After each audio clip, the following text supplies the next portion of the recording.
Greetings, my friends, and welcome to the first episode of We Don't Know What This Is Going to Be Yet. This is actually the very first podcast that Alex and I are recording.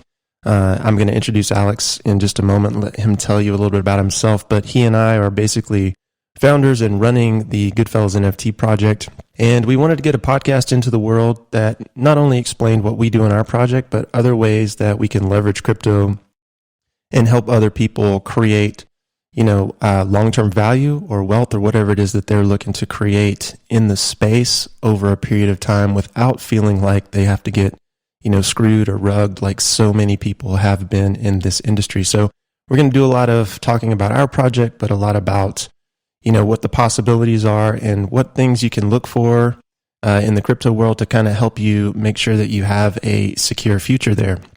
And with that said, I'm just going to go ahead and open up the floor to my partner, Alex, and let him introduce himself and tell you a little bit about himself. So, Alex, welcome on, man. Thank you, man, Jason. Thank you. Yeah, I'm very happy we are finally starting this. I mean, we have had plans for this, and here we are, first episode. Jason said it like, my name is Alex. Most people know me as Cost from the Discord maybe, or from Twitter. And Jason and I, we had that great idea to form that NFT project called the GoodFellas NFT. I would like to start telling people how we actually had that idea. Like, I'm not sure. Have you ever had the idea of having an NFT project before, like the GoodFellas, like before all that Art of Mob Rock happened, that we're going to talk about later? Because talking for myself, I actually never wanted to be like I always monitored the NFT space, but never thought about having an NFT project. And I feel like once you realize that there is actually so much stuff that you can do better in the space, that was my point when I thought about entering the space and getting into it. We've never talked about it. So what was your coming in? How did you come in? Have you ever had a plan to found or get involved into a project? I think I'm coming at it from the same angle you are, mainly. I was curious about the space and I saw a lot of things happening in the space. And I came into the NFT world, a bit after that first run up, that big, sort of pile in that people did. And, you saw a bunch of NFTs trading for crazy amounts of money. So I came in just after that and then went into the bear market. And one of the things I noticed was just, there was a tremendous amount of money being spent on projects that really had no real value. And then on top of that, the explanations of the projects, when you would look at them, were almost nonsensical. I mean, you could tell that they were written by people who didn't speak the language that they were writing in. And there was very little information. And I saw people just throwing money at these things.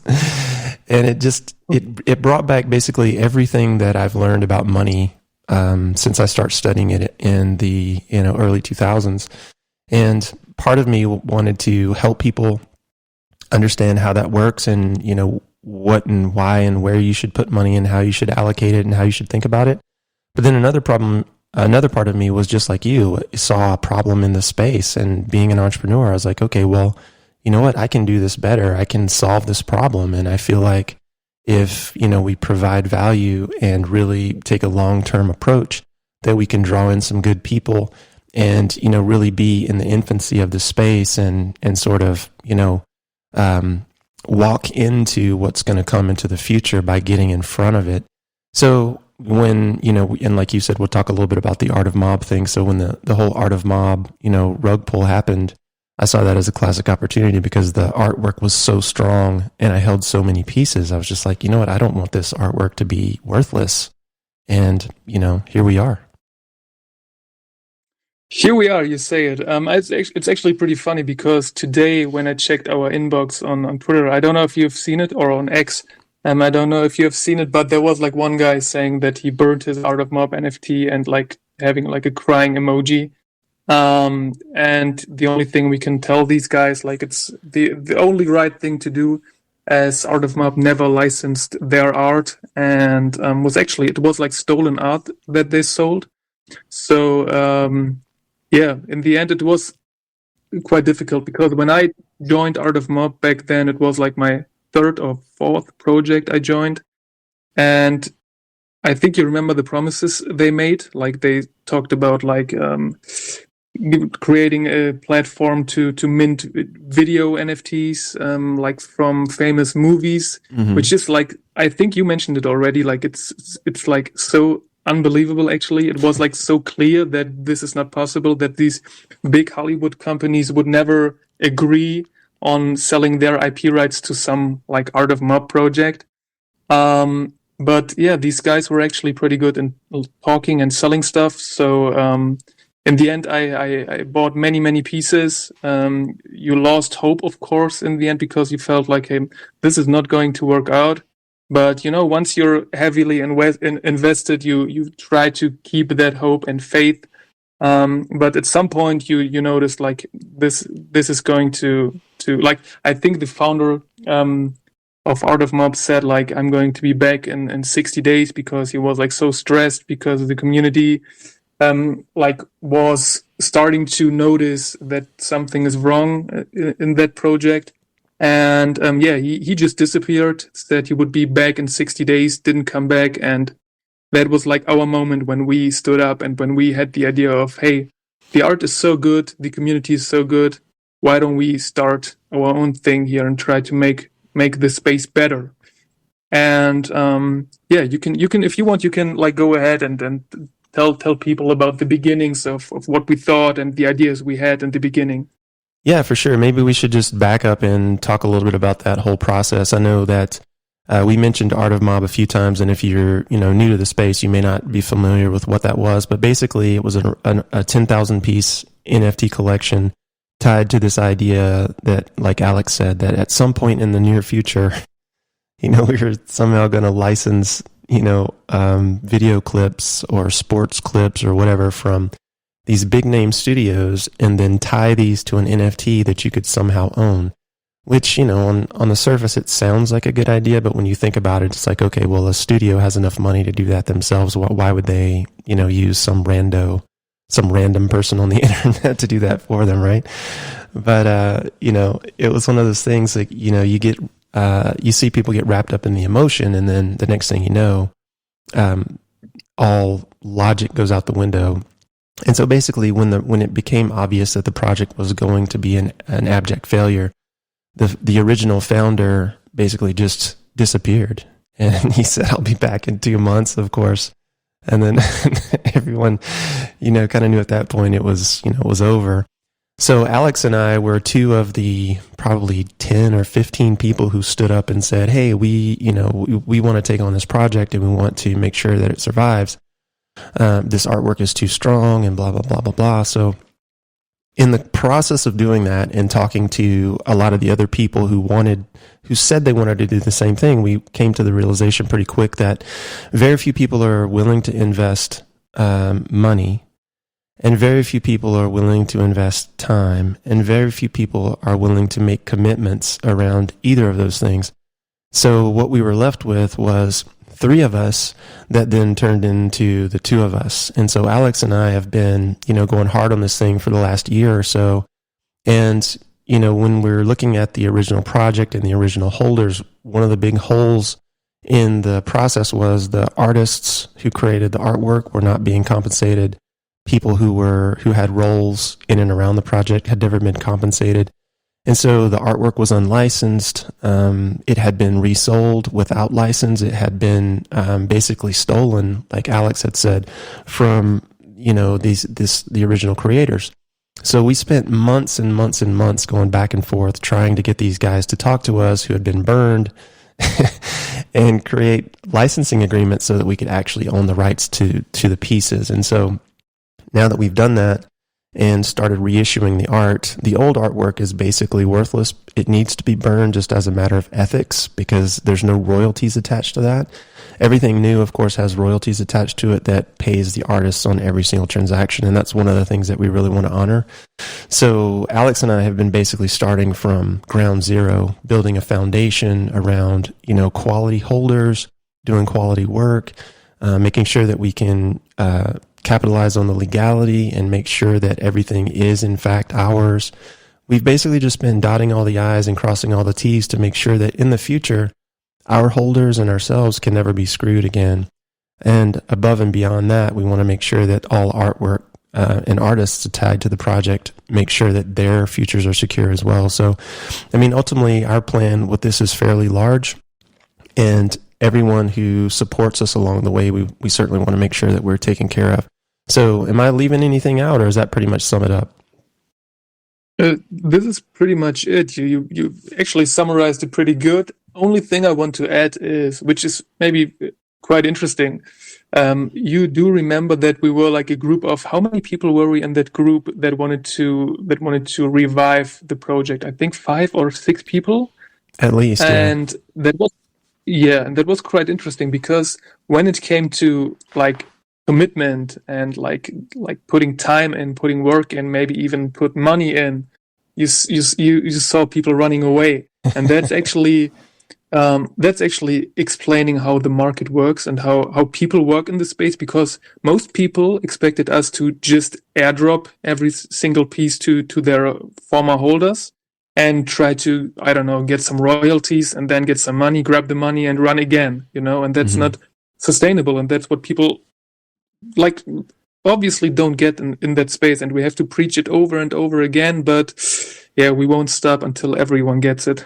Yeah, exactly. I mean, the thing I think that people miss with the whole airdrop situation is that when you're airdropping an NFT, if it's a PNFT or a regular NFT, it costs you money to recreate that piece of artwork on chain. I guess it's not really on chain, but a pointer to a file somewhere on chain. And, for example, we've done, I think, 4 batch drops of complete families at this point. And every single one of those drops costs a minimum of 2.5% of the total. So, I mean, you're looking at least 2.5 sold per 100 NFTs. Now, if you multiply that out times 100, which would be the number of times you'd have to do that if you drop 100 at a time to get to 10,000. I mean, you're looking at obviously quite a bit of money. And I think people forget that and this is one of the huge things in this market, is when you take from someone without fair exchange, when you take something from someone and you give them nothing in return, the only possible outcome over time is resentment. And this is why I think a lot of these young founders, and I use that term loosely in air quotes, these quote unquote young founders leave, is because A, they don't understand how money works. B, they spend a lot of time, energy, and effort giving to people who really don't give a shit. Like, you could just give and give and give and give, and these people are going to complain and whine and moan and tell you didn't give them enough and all this kind of stuff. It just draws in the worst of the worst, because, the freebie seekers are the most selfish people on the planet. So at the end of the day, if you don't have a situation where you have fair exchange, in other words, I'm giving you something and you're giving me something, then that resentment basically kills everything down the line. Totally, man. And I feel like we both were convinced that there are people out there also in the Solana space who are like collectors, who are actually willing to pay for quality stuff. And that's how we actually developed the GoodFellas NFT, because I think you pitched the idea of the main utility. I remember that when you said like, hey, let's try to give people IP rights. Why do they have these NFTs? These are just like pointers to the JPEG. You just mentioned it. And then we said like, why don't we give them usage rights? Why don't we try to license the art and try to get projects that are like maybe abandoned or rugged and get the art, because the art is out there. There's so much good art. There's so many good artists, and like it's kind of dying on the chain. And we try to get in touch with artists and with like former founders and stuff. And started, of course, with the Art of Mob project. You said it, like we licensed the art and trying to form that project now. And the good thing is that we decided to have an ordinal mint to try to pick the people who are actually willing to collect and to actually enjoy art. and that's how we came to the idea of minting 100 ordinals. We haven't minted all of them yet, so there's still a possibility for people who want to join. Due to very, very high fees right now, we can like work around it and try to still get them to people.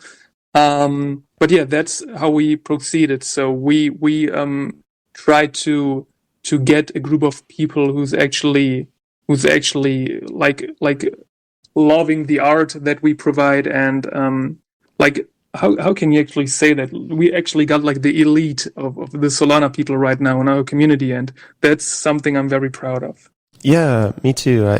I remember this day specifically. We had this conversation. It was back in the early summer of 23. I mean, we're in January of 24. We're recording this right now. And I remember I had gone to the comic shop that day. New comics are always released on a Wednesday, so it was probably a Wednesday. And I was sitting outside a little cafe, and we were having this conversation. And it just basically came to me. It's like, okay, well, if we have all this artwork that's sort of dying on the vine, if you will, why can't we, come back and rescue it and keep it alive? Because the truth is, 10 years from now, 20 years from now, 30 years from now, people who are collecting this stuff today, when they come back to the market in the future and as the market matures, they're really going to want the early stuff the most. It'll be like everything else that's collectible, like baseball cards or comic books or cars or motorcycles. Like the early stuff is the stuff that people seek. And so why don't we go through the world and pick up all of this unlicensed art that's just sitting out there doing nothing? Of course, we want to pick the best of it. And of course, we want to make sure that it's licensed properly. But then basically reward our holders with it over time, through our token and that sort of thing. And so, that opens the door for licensing in Web 2 or in the real world, whether it's t-shirts, merchandise, what have you. It opens the door for websites where we can sell graphics. It opens the door for a lot of different things that I think most people in Web 3 aren't thinking about, because right now we're so early in the process. Most of the people in Web 3 are either tech people or people who are just really interested in the cutting edge stuff. It's not like the average Joe is like, oh man, look at my NFT collection. No, that guy's been in the space, or that girl's been in the space for a while, and they're really curious. They're early adopters. And these are the people, who take all the arrows in the back, right? Like they get screwed so many times, so that when the average person comes in, everything's kind of settled down.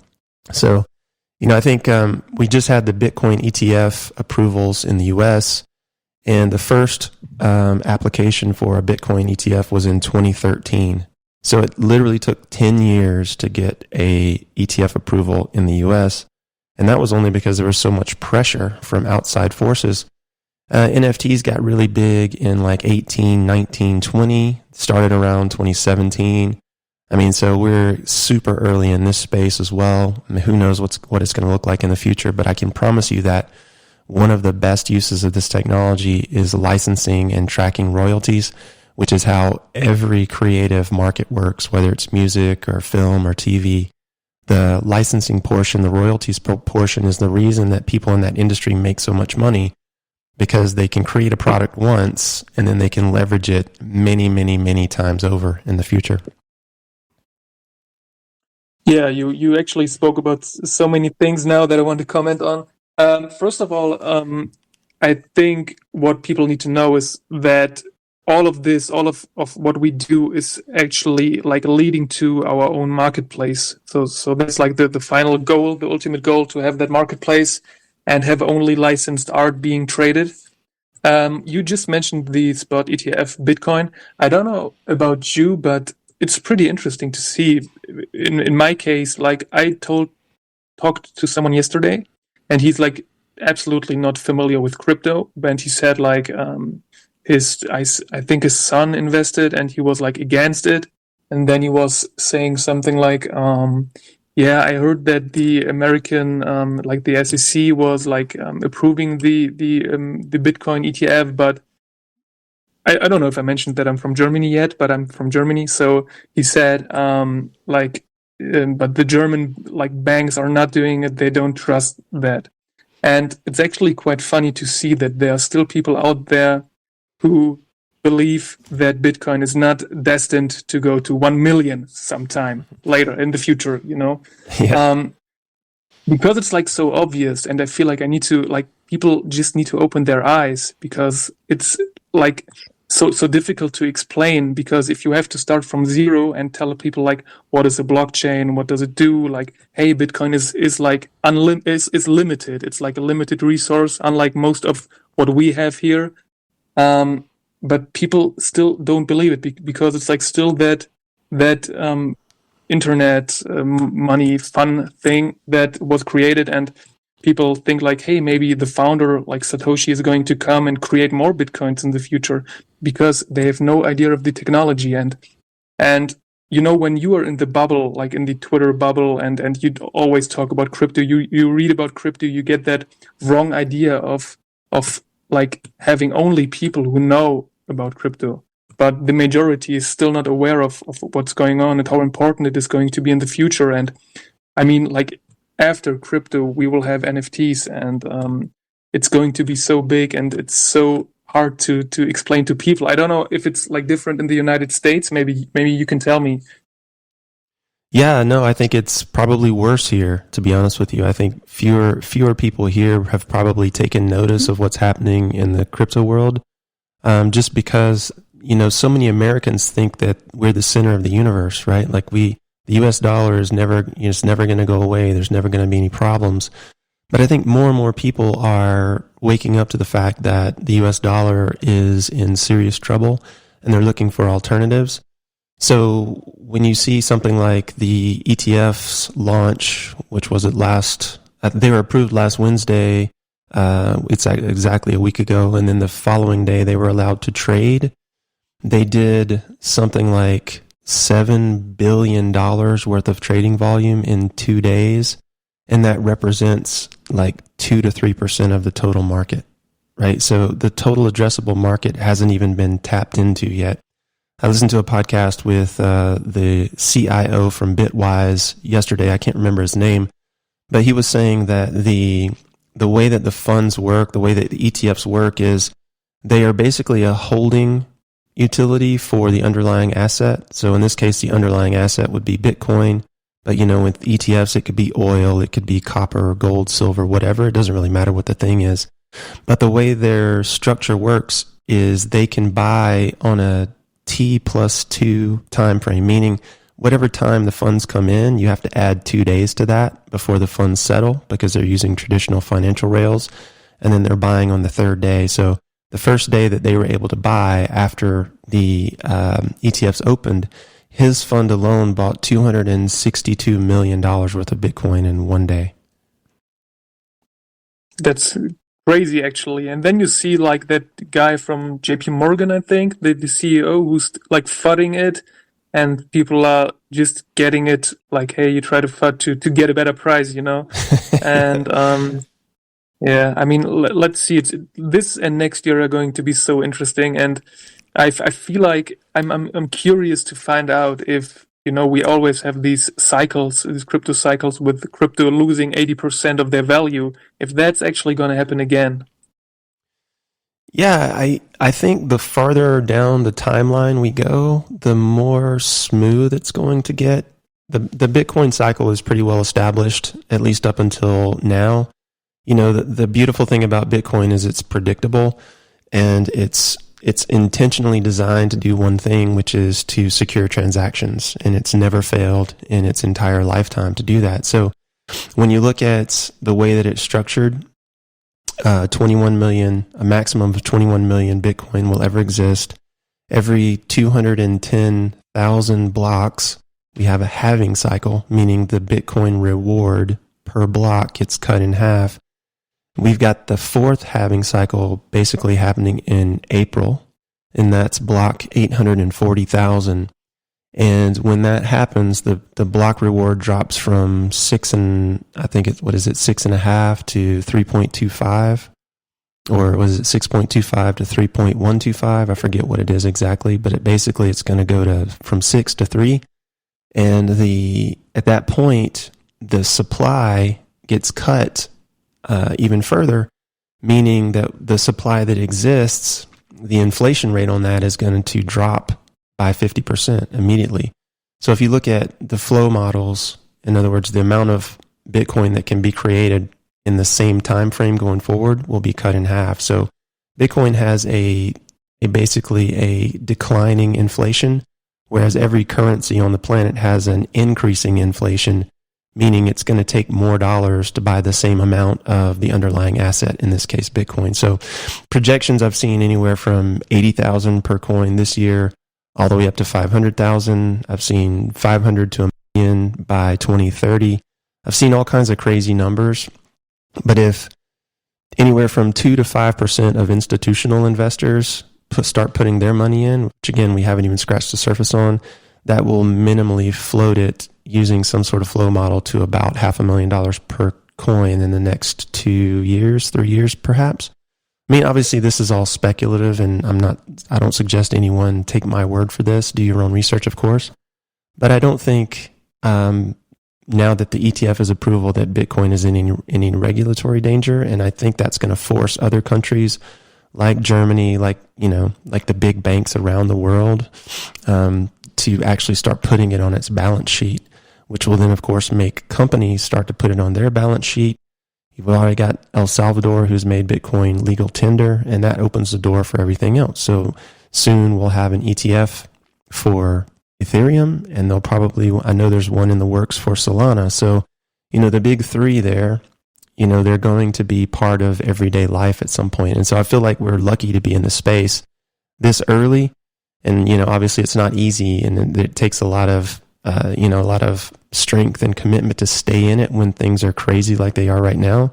But I feel like if Alex and I do our jobs well, if you and I do our jobs well, and we educate people and we get people in good NFT projects and we get people to make good decisions, then we can help them elevate themselves from a financial position, but also from a personal development place, because obviously a lot of this has to do with your the way that you see yourself in the world and your time horizons. Like if your time horizon is 5 minutes from now, generally you make bad decisions. But if your time horizon is 5 years from now, it's pretty easy to project out and see, for example, like what you were talking about, it was obvious to you that Bitcoin is going to go up. Yeah, it's pretty obvious that Bitcoin is going to go up. And yeah, it's going to come down too, but if I'm holding long term, what do I really care? Yeah, that's true. Totally. I mean, you mentioned the halving that is going to come. That's why this year is going to be so freaking interesting. And I think, when do we have the last Bitcoin mined? In 130 years or so? Yeah, it's a while off. Yeah, it's still a while. So to draw the line from Bitcoin to our NFT project, I think we've mentioned that we minted 100 Bitcoin ordinals. And recently, we got news that our loved chain Solana is actually providing ordinals now as well. So Metaplex actually. Have you have tried it already, right? I think I saw a tweet from you that you already inscribed some stuff on chain. Yeah, man. Of course, you know me. I've got I saw an opportunity to get early, right? And who knows? I mean, they could go to zero tomorrow, but it's really expensive to inscribe.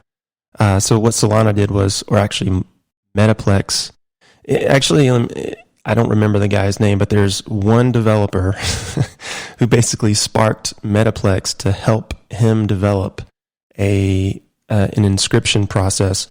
And so let me just back up and explain the difference. So in the NFT world, if you're new to this and you're listening to this, in the NFT world, normally if you're on a cheapo chain, I call the less expensive chains like Solana the cheapo chain.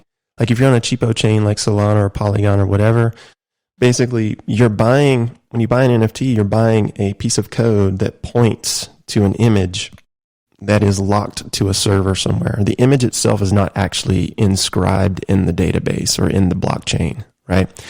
What the inscription does is it actually writes the image data into the chain. So Bitcoin introduced this functionality last February, I think it was. And it was a huge, huge hit because now all of a sudden you could have NFTs on Bitcoin. And these are called ordinals. They're inscribed to the Bitcoin blockchain. Pretty pricey to do, but when fees are low, it's not too bad. Now Solana has figured out a way to do the same thing with the Metaplex code and this one coder. I wish I could remember his name. I'll have to put it in the show notes. But basically, it works the exact same way. So last night, I inscribed, 15 or 16 Solana NFTs.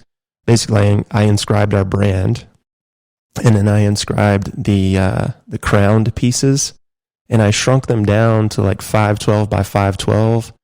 And even with that, it was still like $30, $40 a piece to inscribe. And if I had left them at normal size, it would have been like 3 or 4 Solana. It was like $300 or $400 to inscribe a full-size piece. So, I mean, it's not cheap. And so I think now people who play with Solana will understand why the Bitcoin ordinals, which are the Bitcoin version of inscriptions, would be considered a pricier option. But of course, Bitcoin has first mover advantage, again, being the granddaddy of all blockchains and now the granddaddy of all inscriptions. So it gives it a little bit more prestige. And that's one of the reasons that Alex and I chose to go with ordinals to sort of sift and sort who we brought into the project, because at the end of the day, we wanted to make sure we kind of weeded out the people who wanted something for nothing. Because when you think about long-term growth, if you have a community of people who are sort of disjointed and not really like-minded on what they want to create, it is going to create a lot of inertia, a lot of negative inertia for building something in the future. So we used the 100 ordinal mint as a gateway, and basically we granted so many privileges and benefits to the holders that they're basically going to earn that money back over time through proper investment. So just like in the real world, if I'm buying a rental property and let's say I'm paying $100,000 for a rental property, well, over time, I want to get my money back, not only in rent, but in the valuation of the property. And so that's kind of how we set this up. We gave our ordinals holders, a free copy of their ordinal on the Solana chain. We gave them a modified version with a face. If you're familiar with our artwork, our artwork doesn't have like traditional human faces. We are granting them 10-cent mints, which we've already fulfilled. And I think we're going to just continue to over deliver on that. We got to talk a little bit about that.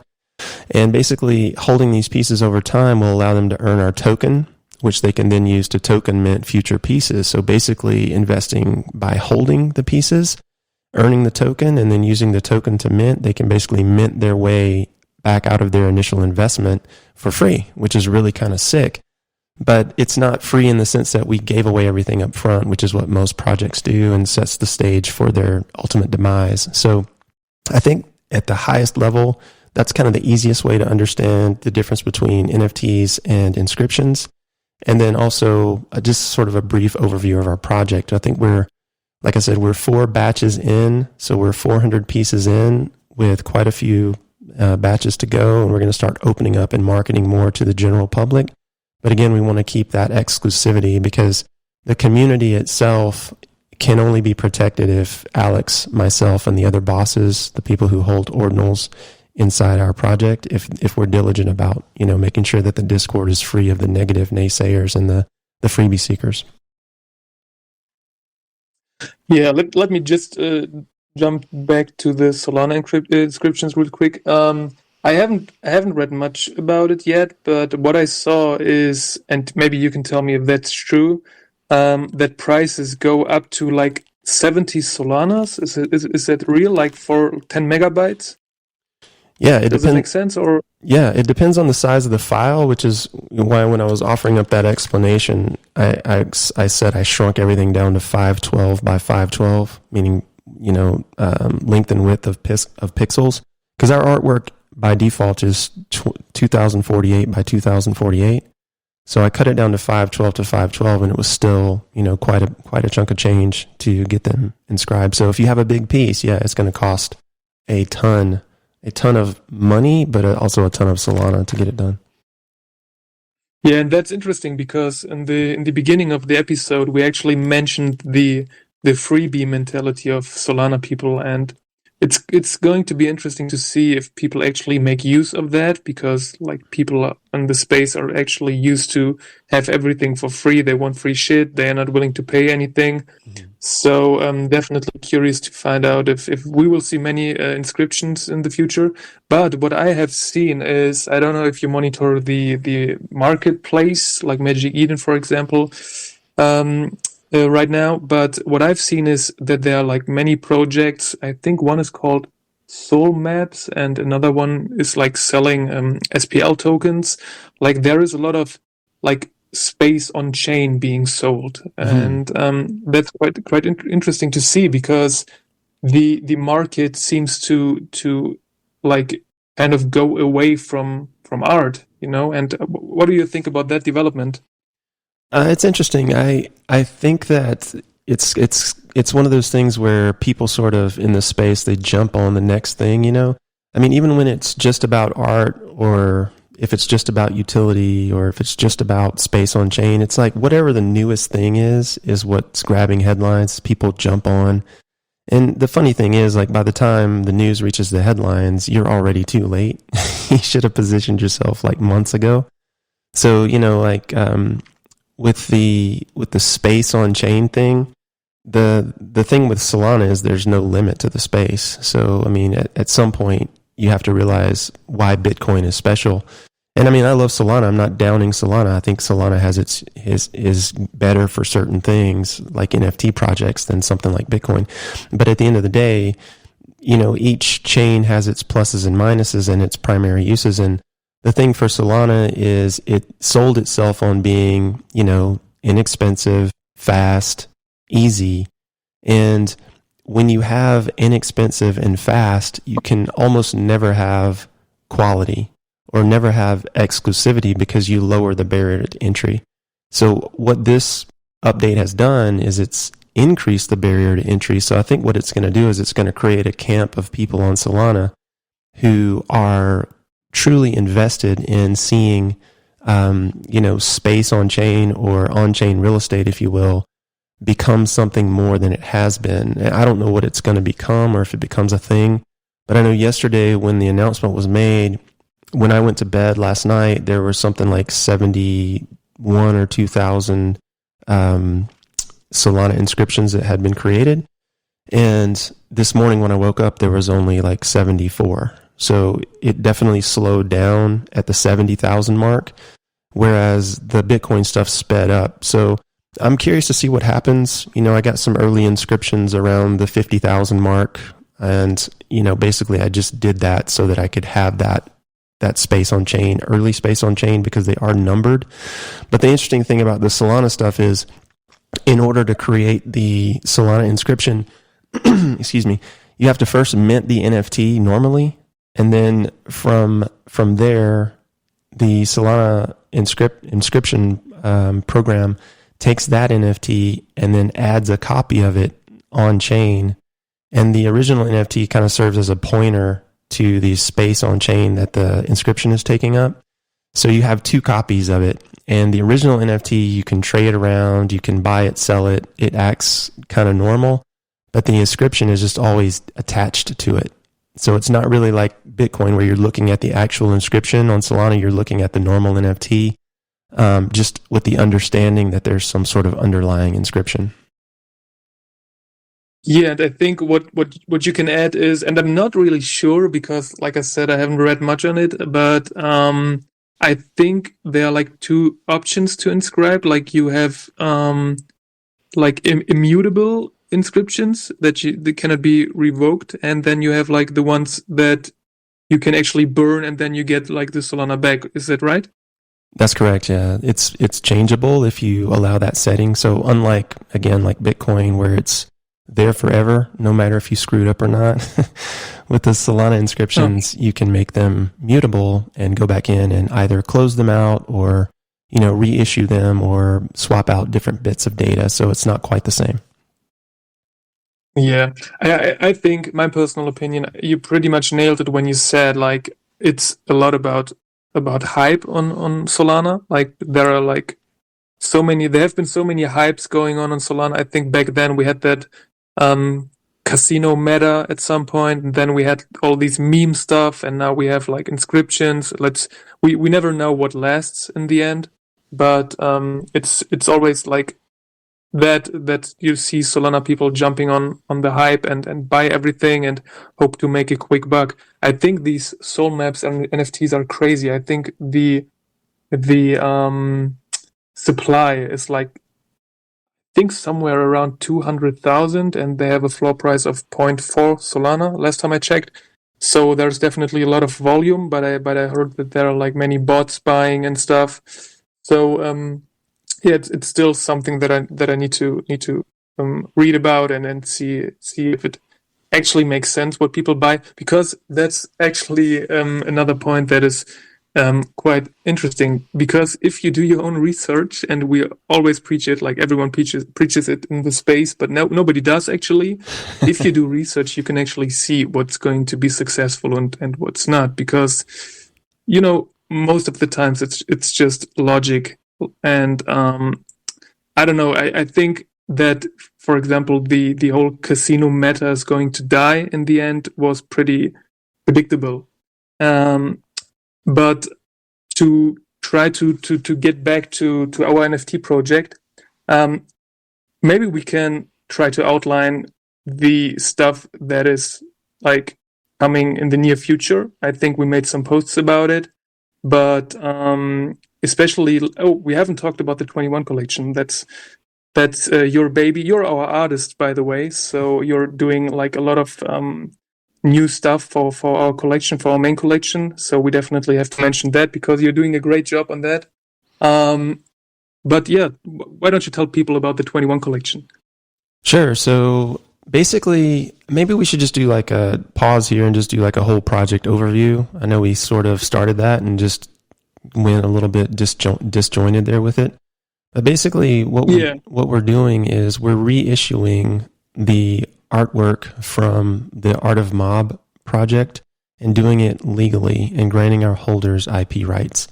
And the only way in initially is to own a Bitcoin ordinal from what we're calling one of the bosses. And these are the 100 most rare pieces in the collection.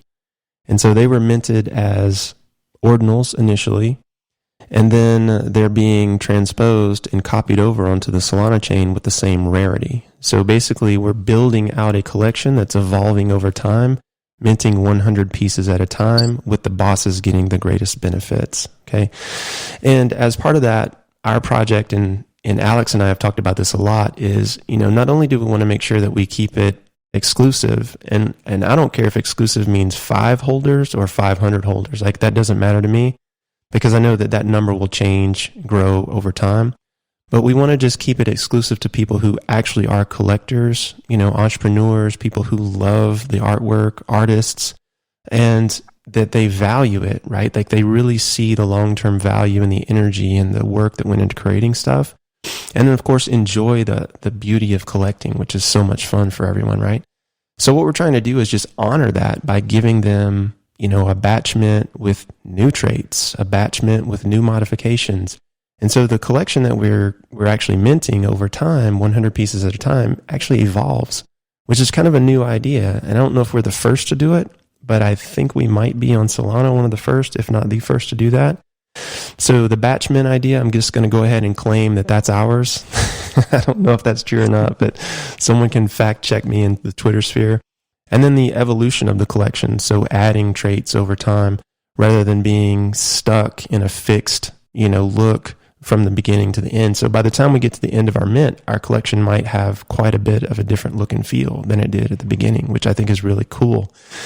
And then in addition to that, we're doing a collection called the 21s. And again, this is sort of a nod to Bitcoin 21 million, having every 210,000 blocks, this idea of 21. So limiting a piece, a one of one piece to 21 prints, and then physically numbering those prints. Like, this is one of the things that drives me crazy in the space is a lot of times when people are doing prints, they just repeat mint the same thing over and over again because it's easy and requires no effort. And the computer program will just spit out copy after copy without you having to do anything. So you'll see artists do, I'm going to do, 100 prints of this piece. And then you get the print and it's exactly like everybody else's print. Why? Because it's not numbered, it's not signed, it's not anything. So what we did was we created a collection of 21 copies, prints, if you will, numbered prints of an original piece that only exists on Bitcoin, and then numbered them 1 of 21, 2 of 21, 7 of 21, 18 of 21, whatever the number is. And no matter how much demand there is, there's only ever going to be 21 of those. And so it creates this interesting thing where now every single piece minted inside a 21's collection is actually a 1 of 1, because even though it's a copy, it's got a stamp small in the upper right-hand corner, or wherever it happens to be, that identifies it as an individual print. So just like if I went to a gallery and I saw an artist who had a set number of prints and I purchased one, there would be a number on that. And that would be how I know, where I am in the process and how close I am to the original. So obviously the number 1 print is normally the most valuable, then 2 through whatever. And so we incorporated that and included that in the 21s to mimic what happens in the real world. And I feel like, technology works best when we actually mirror what happens in the real world.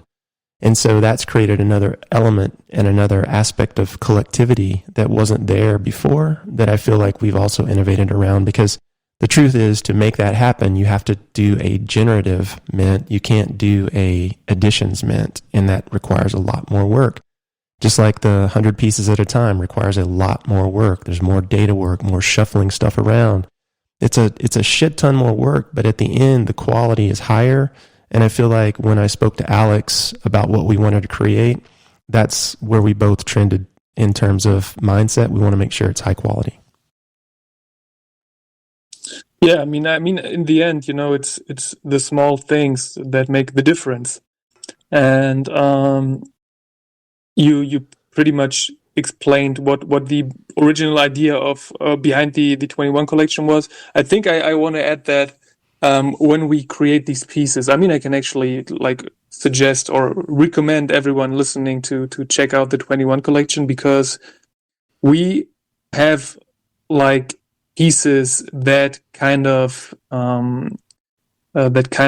represent, for example, when we had the Halloween drop, we try to bring pieces that show people, to give them. See, Jason, help me now. I don't find the right words. Sure. What I want to say. Yes. So their pieces are created in honor of something. So for Halloween, we did. Yeah, that's what I was looking for. Yeah, we did some pieces in honor of Halloween, and we did some pieces in honor of the 9/11 firefighters, or pieces in honor of comic book characters. And so they're in our style of art, but done based on to celebrate some sort of common idea that we across the world share, whether it's solidarity around a positive or negative event, or some part of pop culture that we all appreciate. Exactly, and that's what I actually love about the 21 collection. And then we have pieces who belong together, who can be collected and belong together, and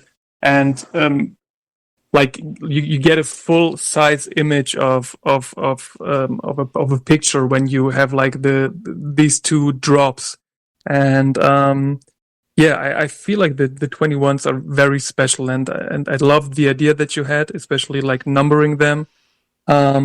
And I feel like the community is appreciating this collection very much, because I don't know if any other collection in the space does that. I mean, you've mentioned that we are the only ones on Solana, but have you seen any collection doing a similar thing?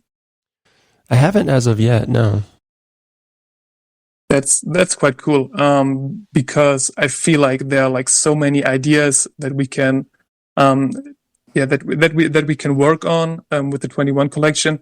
And what we did is we actually reached out to artists to create unique pieces for us for the 21 collection, and to give people an idea of what's coming in the near future. That's basically a thing that we are working on. Try to get in touch with artists who love to create art, who love the art itself, and create pieces for us. And in addition to that, of course, we are in touch with many people to to license their whole collections. And I don't know if we've given a hint of what collection we are trying to license, but let's keep that a surprise better. Yeah, and I'm really looking forward to do all that stuff, and I feel like we gave a good summary of our whole purpose of the project. Yeah, definitely. I mean, I think that, you know, at the highest level, basically what we want to do is acquire artwork, give it to our holders. Either they can, you know, mint it at a discount, or mint it using a token, so that they can improve and build on their collections and hold it for a long period of time and value it. And then, of course, with that comes the IP rights, and they can create their own stuff out of what they purchase. And if anything ever happened to the project, they still own it, which is the beautiful thing. So, like, we can't rug you. Like, there's no way we can steal from you in this. And, you know, in order for us to, you know, to really sort of explain that and put it forward, you know, we like to have conversations with people. So if you want to drop by Discord, you know, hit goodfellasnft.com. There's a link to the Discord. Drop in there and send me a message or Alex a message. I'm at Archer, just like it sounds, and he's at CausedDX, you know, just like it sounds. And so, you know, just look for the founders, and, you know, we're happy to have a conversation with you and explain exactly what we're doing. Unlike a lot of people, we're not hiding behind anonymity. You know, I want to get to know you, and, you know, shit, if you want my home phone number, I'll give it to you. I just want to make sure that you're taken care of, and that, you know, if you're with us, that you're actually having a good, positive experience. And I know that this is, this is strange sounding in this space, but we just really want to take care of people. And, you know, we want to build a community of people who are taking care of people. So that's kind of what we're about. So if any of this sounds interesting, definitely hit our website, you know, hit the Twitter, hit the Discord, and pop in and say hello. And, you know, if you're interested in getting a mint, the way that it works right now is we have referrals. If you know one of the bosses, I think there's 29 or 30 different bosses right now. If you know one of them, or if you just want to hit me up, I'll give you a referral code so that you can mint in our next mint until we go fully public. We'll probably go fully public after the next 3 or 4 mints. But we want to get, you know, obviously if you're interested, we want to get you in and you want to grab a couple pieces and start earning AU so that you can get those free mints in the future. You know, feel free to pop in. But, I mean, above and beyond all that, I think one of the interesting things is I was asked on a Spaces one time, you know, why someone should, you know, consider joining GoodFellas. And I thought it was an interesting question because I listened to other people answer the question, and they're like, oh, because we have this utility and we're doing that, and I know so-and-so. It was basically all this, you know, status related stuff. And, you know, when I was asked the question, all I said was because we're genuinely good people. Like, we literally want to see you succeed, and we want to succeed ourselves. And if that's you, that's who we want to be with, because, you know, Alex and I, we have no intention of doing anything other than making this a lifelong project. So if any of that's interesting, hit us up and we'll be happy to, you know, fill you in on any details that we missed. I know we sort of jumped around a bit, but yeah, that's my 2 cents on that, brother. You? Yeah, I actually couldn't have found like better words for the people now. So I think I just want to leave it like that. All right, man. Well, we'll leave it right like that. I think this is a pretty good little first effort at a podcast. So we'll go ahead and end it up here, guys. We'll actually have to come up with a good name. We still don't have a good name for this. On Twitter, we're probably going to call it This Thing of Ours, in keeping with the whole Mafia theme. But I think on the podcast, we might need a little bit more SEO friendly title. So we'll come up with something. And in the meantime, I'm going to pull out this audio file and I'll drop it in Discord for anyone who wants to listen. And until then, we will see you in the next episode. Take care, folks.